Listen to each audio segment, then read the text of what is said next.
Hi all, welcome to Geology Guy. I'm Brandon, and today I'm going to talk about how to melt rock. Now in a previous video, I talked about how most of the interior of the Earth, contrary to intuition, is mostly solid. There's only a few small pockets that are actually liquid. So if that's the case, then where does the hot lava come from that's spewing out of Kilauea in Hawaii? Where does all this hot lava come from? Well, today I'm going to teach you how the Earth melts rock in specific locations. To understand this, we need to understand phase diagrams. Phase diagrams are charts that show what phase, solid, liquid, or gas, a given substance is going to be in based on a combination of its temperature and its pressure. For simplicity's sake, let's first take a look at water. Assuming atmospheric pressure at sea level, water is a solid when it's below 0 degrees Celsius, a gas when it's over 100 degrees Celsius, and a liquid between those temperatures. But this is only part of the story. What if the water is at higher or lower pressures? Well, this is a phase diagram showing how water is in different phases, solid, liquid, and gas, at different combinations of both pressure and temperature. Take a look at what happens to water at 100 degrees Celsius but at very high pressure. It stays a liquid until it gets much hotter. This is a phase diagram for rock in the Earth, but it also shows depth. The horizontal axis shows increasing temperature to the right. The left axis shows how pressure increases at depth, shown on the right axis. The solidus is the line to the left of which rock is completely solid at varying temperature and pressure combinations. The liquidus is the line to the right of which rock is completely liquid. Now, let's ignore the depth side for just a moment. If we had a rock that was 1500 degrees Celsius and had 100 kilobars of pressure on it, would it be solid or liquid? According to this graph, it would be solid.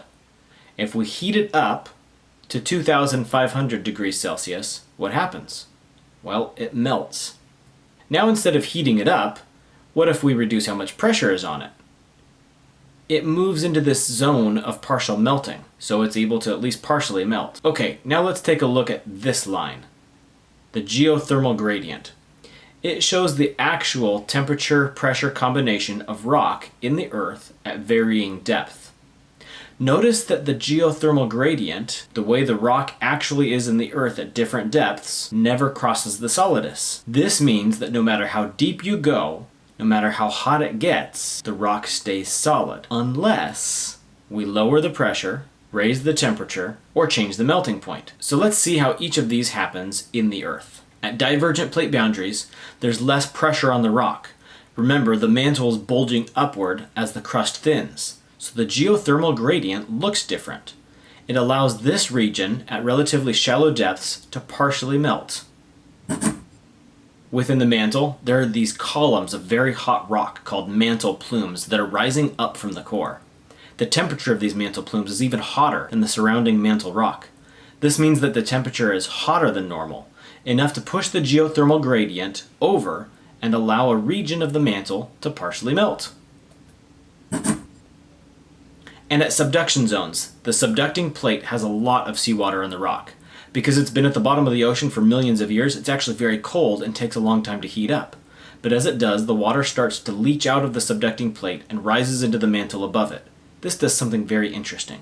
Rather than changing the geothermal gradient as the previous two processes do, this changes the solidus so that the rock is able to melt at lower temperatures. Similar to how adding salt to ice causes it to melt.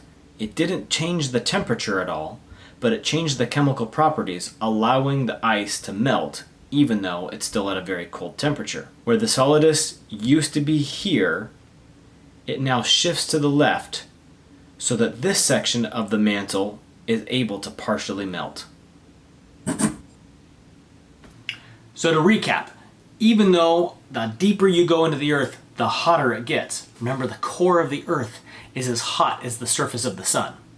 The deeper you go, the hotter it gets, but also the more pressure there is. And that pressure confines things so that they can't melt. It raises the temperature that the rock needs to reach in order to melt. But in most places in the Earth, it never reaches that temperature based on its pressure. But in certain regions, there's either lower pressure, like at divergent plate boundaries, higher temperature, like at mantle plume hotspots, or the chemistry has changed, like at subduction zones, to allow part of it to have a lower melting point, enabling it to melt.